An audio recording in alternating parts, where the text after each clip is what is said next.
ಮನಸ್ಥಿತಿ ಅಂತ ಅರ್ಥ ಆಯ್ತು. ಹುಟ್ಟಿದಾಗೆ ನೀನು ಹುಟ್ಟಿದ್ದು ಎಲ್ಲಿ ಅಂತ ಪ್ರಶ್ನೆ ಹುಟ್ಟಿದ್ರೆ ಪ್ರಧಾನವಾಗಿ ಕಾಣಿಕೊಳ್ಳುವುದು ಹೇಗೆ? ಯಜ್ಞದ ಮೂಲಕವಾಗಿ ಅಗ್ನಿಯಿಂದಲಾಗಿಯೇ ದಗದಗಿಸುವಂತ ಅಗ್ನಿಯಿಂದಲಾಗಿಯೇ ಹೊರಬಂದವಳು ನೀನು. ಸ್ವಭಾವತಃ ನಿನ್ನ ಮನಸ್ಥಿತಿ ಏನೆನ್ನುವುದು ಇವತ್ತು ನಮಗೆ ಅರ್ಥ ಆಯಿತು. ಉರಿಯುವ ಜ್ವಾಲೆಯಂತೆ ಇವತ್ತು ಕಂಗೊಳಿಸ್ತಾ ಇತ್ತು. ತಂಗಿ, ಅವಸರದ ನಿರ್ಣಯ ಯಾವತ್ತಿಗೂ ನಮ್ಮ ಪಾಲಿಗೆ ಅಪಾಯವೆನ್ನುವುದು ಕಟ್ಟಿಟ್ಟ ಬುದ್ಧಿ ಆಗ್ತದೆ. ಅದು ಯಾರಿಗೆ ಎನ್ನುವುದು ಈಗೂ ಪ್ರಶ್ನೆ ಆಯ್ತದೆ. ಹೊರಟು ಬಂದಂತ ನಿನಗಾಯ್ತು ಅಥವಾ ನಿನ್ನ ಪ್ರತಿಭಟಿಸಿದಂತ ಅವರಿಗಾಯ್ತು ಅಂತ. ಆದ್ರೆ ಇನ್ನು ಮುಂದೆ ನಡೆಯುವಾಗ ಸ್ವಲ್ಪ ಆದ್ರೂ ಆಲೋಚನೆ ಮಾಡಬೇಕು.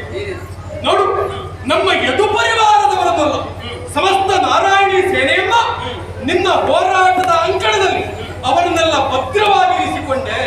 ಸ್ವಲ್ಪವೂ ಆ ಕಡೆ ಈ ಕಡೆ ಮಿಸುಕದ ಹಾಗೆ ನಿಯಂತ್ರಿಸುವಲ್ಲಿ ನೀನು ಮನಮಾಡ್ತಿ ಎನ್ನುವುದಾಗಿ ಆಯ್ತು. ಹಾಗಂತ ಇಲ್ಲಿಗೆ ಮುಗೀತು ಅಂತ ತಿಳ್ಕೊಳ್ಳುದು. ಈಗ ನಿನ್ನ ಎದುರಿಗೆ ಬಂದವ ಯಾರು? ಕೃಷ್ಣ. ಈಗ ಆಲೋಚನೆ ಮಾಡಿ. ಹೆಣ್ಣನ್ನು ಉಭಯಕುಲಾಧಾರಣಿ ಅಂತ ಕರೆದು ಹುಟ್ಟಿದ ಮನೆಯನ್ನ, ಸೇರಿದಂತ ಮನೆಯನ್ನ ಉದ್ಧರಿಸುವಂತ ಕಾರ್ಯ ಹೆಣ್ಣಿನಿಂದ ಆಗಬೇಕು. ಮನೆಯಲ್ಲಿ ಯಾವುದೇ ರೀತಿಯಾದಂತ ಜಗಳವೋ ಮನಸ್ತಾಪಗಳು ಇದ್ರೂ ಸಹ ಅದನ್ನ ತಿಳಿದು ವ್ಯವಹರಿಸಿ ಅಳೆದು ಎಲ್ಲವನ್ನ ಗ್ರಹಿಸಿ ಅದಕ್ಕೊಂದು ಇತ್ಯರ್ಥವನ್ನ ಮನೆಯಲ್ಲಿ ಹೇಳಬೇಕಾದವಳು ಮನೆ ಒಡತಿಯ ಕರ್ತವ್ಯ ಅಲ್ವಾ? ಗಂಡು ಅವಸರದಲ್ಲಿ ಏನೋ ನಿರ್ಣಯವನ್ನು ತೆಗೆದುಕೊಳ್ಳಬಹುದು. ಸ್ವಾಮಿ ಮುನ್ನಡೆದ್ರೆ ಇಂಥದ್ದೊಂದು ಅಪಾಯ ನಿಮ್ಮ ಪಾಲಿಗೆ ಕಟ್ಟಿಟ್ಟ ಬುದ್ಧಿ ಆಗ್ತದೆ ಎನ್ನುವ ಹಾಗೆ ಜಾಗರೂಕರಾಗಿ ಹೇಳಬೇಕಾದ ಹೆಣ್ಣಲ್ವಾ ಅಲ್ವಾ? ಅಂಥ ತಿಳುವಳಿಕೆ ಉಳ್ಳಂತ ನೀನು ತಿಳುವಳಿಕೆ ತಪ್ಪಿ ವ್ಯವಹರಿಸುವಂತ ಕಾರ್ಯ ಯಾವತ್ತಿಗೂ ಸಲ್ಲ. ತಂಗಿ, ಇದುವರೆಗೆ ನಡೆದಂತ ಹೋರಾಟವನ್ನು ಬಿಡು, ಅದನ್ನೆಲ್ಲ ಮರೆಯೋ. ಈಗ ಮನೆಯಲ್ಲಿ ನಾನು ಹೇಳುವುದೇನು ಗೊತ್ತಾ? ಮಹಾಭಾರತ ಹವವನ್ನ ನಿಯಂತ್ರಿಸಿದವರು ಯಾರು ಎನ್ನುವಂತ ಇತ್ಯರ್ಥವನ್ನು ಮಾಡಿದಂತ ನಾನಿರುವಾಗಲೂ ನೀನು ಮತ್ತೆ ಇದನ್ನ ಕೈಗೆತ್ತಿಕೊಂಡು ಹೋರಾಟ ಸರಿಯಲ್ಲ. ಅದರಲ್ಲೂ ಯಾರ್ಯಾರಿಗೆಲ್ಲ ಹೊಡೆದಿ, ನಿನ್ನ ಗಂಡಕ್ಕೆ ನೀನು ಅಷ್ಟೇ ಅಲ್ಲ, ಸಹೋದರಿಯಾದಂತ ಸುಭದ್ರೆಯ ಮೇಲೂ ಕೈ ಮಾಡಿದೆ. ಹೆಚ್ಚಾಕೆ ಹಿರಿಯಣ್ಣ ಬಲಭದ್ರದ ಮೇಲೂ ಕೈ ಮಾಡಿದೆ. ಇಡೀ ನಾರಾಯಣಿ ಸೇನೆಯನ್ನ ಸೋಲಿಸಿದೆ. ಇಲ್ಲಿಗೆ ಸಾಕು. ಈಗ ನಾನು ಹೇಳುವುದು ಬಂದು, ಮಾನವುಳ್ಳ ಸತಿಯರಿಗೆ ಸರಿಯಲ್ಲ. ಎಲ್ಲವರಿಗೂ ಆದರ್ಶಪ್ರಾಯವಾಗಿ ನಿಂತಿರುವಂತ ನೀನೇ ಇಂಥದ್ದೊಂದು ಕಾರ್ಯಕ್ಕೆ ಮನಮಾಡ್ತಿ ಅಂತಾದ್ರೆ ನಾಳೆ ದಿವಸ ನೋಡಿದವರು ಯಾರ ಆದರ್ಶವನ್ನು ಇಟ್ಕೊಳ್ಳಾರು? ಅದು ಪ್ರಶ್ನೆ ಆಗ್ತದೆ.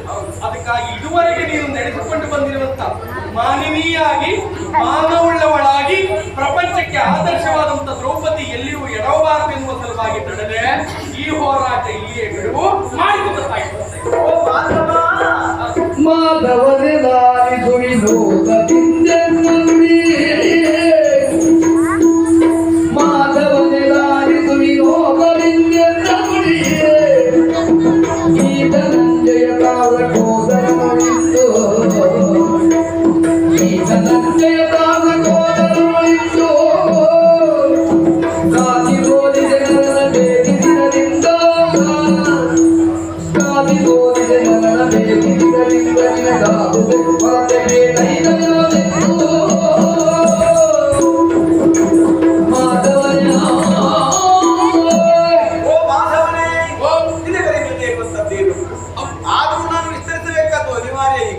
ಯಾಕೆ ನೀ ತಂಗಿಯ ಪಕ್ಷಪಾತವಾಗಿ ಬಂದದ್ರಿಂದ ಸತ್ಯ ಹೇಳಿಲ್ಲ. ನೀ ಬರುವ ಬಲನು ಧರ್ಮರಾಯನೇ ಬಂದು ದ್ರೌಪದಿ ನೀ ಮಾಡಿದ್ದು ಸರಿ ಇಲ್ಲ ಅಂತ ಹೇಳಿದ್ರೆ ಆ ಕ್ಷಣಕ್ಕೆ ತಪ್ಪಾಯಿತು ಅಂತ ನಾನು ಕಾಯಿಟ್ಬಿಡ್ತಿದ್ದೆ. ಆದ್ರೆ ಧರ್ಮರಾಯ ಬರಲಿಲ್ಲ. ಬೇಡ, ನನ್ನಿಬ್ಬರು ಮೈದೂರು ಮತ್ತಿಬ್ಬರು ಇದ್ದಾರೆ. ಹೌದಾ?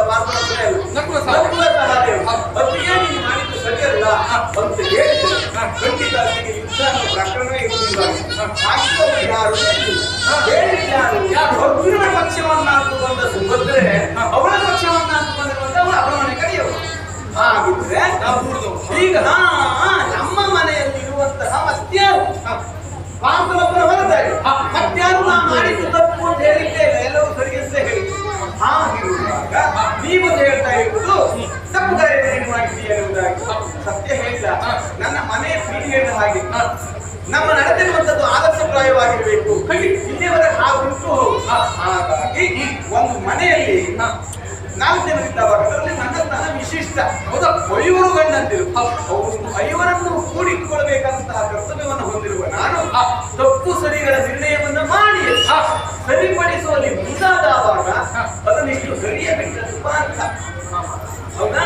ಹಾಗಾಗಿ ಹೆಂಡತಿಯನ್ನು ಕಳಿಸಿದ, ಹೆಂಡತಿಯಿಂದಾಗಿ ತವರ ಮನೆಯವರು ಬಂದು ಎಲ್ಲ ಉದ್ದಾರ ಮನೆ ಮಜ್ಜಿಗೆಯನ್ನು ಮರದಡಿಯಲ್ಲಿ ಕುಡಿದ್ರೆ ಏನಾಗ್ತದೆ, ಅದು ಬೇರೆ ಕೊಡ್ತದೆ. ಮಜ್ಜಿಗೆ ಅಂತ ಹೇಳುದಿಲ್ಲ, ಬೇರೆ ಅಂತ ಹೇಳ್ತಾರೆ.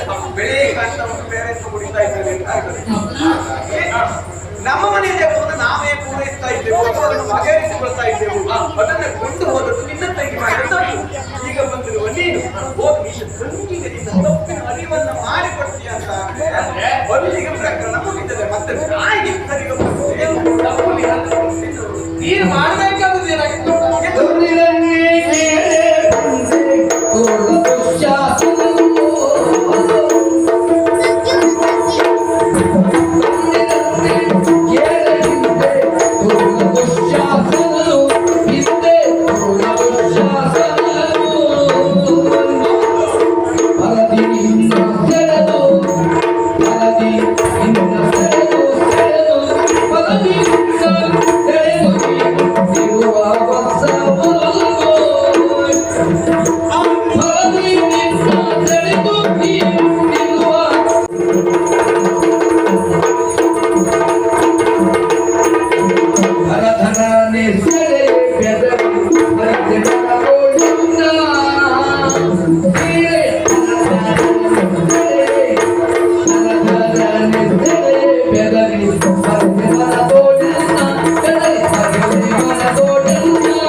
ತಂಗಿ ಆಡಿದಂತ ಮಾತಿಗೆ ಅವಳ ಪಕ್ಷವನ್ನ ಅಂತ ಬಂದೆ, ಅವರ ಅಪ್ಪನ ಮನೆಯವರು ಬಾಗಡೆ ಕಟ್ಕೊಂಡು ಬಂದು ನಿನ್ನಲ್ಲಿ ವಿರೋಧ ಮಾಡ್ತಾ ಇದ್ದೇನೆ ಎನ್ನುವಂತ ಭಾವನೆ ಅದು ಯಾವತ್ತು ಹಾಗೆ ತೆಗೆದು ಯಾವತ್ತು ಉಪಕಾರ ಮಾಡುವ ಮನಸ್ಸಿದ್ದವ ಆಲೋಚನೆ ಮಾಡ್ಬೇಕು. ಒಂದೊಂದು ಸಂದರ್ಭದಲ್ಲಿ ಒಂದು ಉಪಕಾರ ಮಾಡಿದ್ದಾರೆ, ಅವನಿಗೆ ಉಪಕೃತರಾಗಿ ನಾನು ಇರಬೇಕು, ಸಾಧ್ಯವಾದರೆ ಅವನಿಗೆ ಉಪಕಾರ ಮಾಡಬೇಕು, ಕೃತಜ್ಞತಾ ಭಾವ ಹೊಂದಿರಬೇಕು. ಅಲ್ಲೇ ಇದ್ರು ಉಪದ್ರ ಮಾಡ್ಲಿಕ್ಕೆ ಹೋಗ್ಬಾರ್ದು ಅಲ್ವಾ? ಆದ್ರೆ ಹೇಳ್ತಾರೆ ನಮ್ಗೆ ಗೊತ್ತಾಯ್ತು, ಈಗ ಹೇಳಿದ್ದನ್ನು ನಡೆಸ್ಕೊಡಿಕ್ಕಾಗಿಲ್ಲ ನುಗ್ಗಿಗೆ ಅರ್ಥ ಆಯ್ತು. ಅದು ಯಾಕೆ ಹೇಳಿದ್ದು ಗೊತ್ತಾಗಿಲ್ಲ. ಇವತ್ತು ನಾನು ಬಂದು ನಿನ್ನನ್ನು ಪ್ರಶ್ನೆ ಮಾಡಿದ್ರೆ ನಾನು ಮೂರನೇ ಆವತ್ತೇ ದಿವಸ ತುಂಬಿದಂತ ಸಭೆಯಲ್ಲಿ ಜೂಜಾಟ ಬಂದ ಎಸಗಿದಂತ ಪಾಂಡವರು ತಮ್ಮಲ್ಲಿರುವಂತಹ ಸಕಲ ಸಂಪತ್ತನ್ನ ಕಳೆದುಕೊಂಡಂತಹ ಗಳಿಗೆ ಕೊನೆಯಲ್ಲಿ ನಿನ್ನನ್ನು ಪಂಥವಾಗಿ ಇರಿಸಿತ್ತು. ಆ ಕ್ಷಣಕ್ಕೂ ನಿನ್ನ ಕಳೆದುಕೊಂಡು ಆ ನಂತರ ಅದಕ್ಕೆ ಕೌರವರ ಹೇಳಿಕೆಯ ಪ್ರಕಾರವಾಗಿ ಅಂತಃಪುರದಿಂದ ನಿನ್ನನ್ನು ದಾರದಾರನೆ ಹೇಳತನ್ನು ಸಭೆಯ ಮಧ್ಯದಲ್ಲಿ ನಿಲ್ಲಿಸಿ ಇದೇ ಪಾಂಡವರ ಎದುರಿನಲ್ಲಿ ಅಲ್ಲ, ಸೇರಿರುವಂತ ಸಮಸ್ತ ಜನರ ಎದುರಿನಲ್ಲಿ ನಿನ್ನ ಮಾನಾಪಹಾರಕ್ಕಾಗಿ ಮುಂದಾದ ಸೀರೆಯನ್ನು ಸೆಳೆದು ಆ ಕ್ಷಣಕ್ಕೆ ಧರ್ಮರಾಯ ಬಂದ, ಅರ್ಜುನ ಬಂದ, ಯಾರು ಬರಲಿಲ್ಲ. ಪ್ರತಿಜ್ಞೆ ಮಾಡಿದ ಪ್ರತಿಜ್ಞೆಯನ್ನು ಮಾಡಿದ್ದಾನೆ ಅವನು ಪಾಪ ಕೈ ಬಿಟ್ಟು ಪಂಚಾಯತಿ ಮುಂದೆ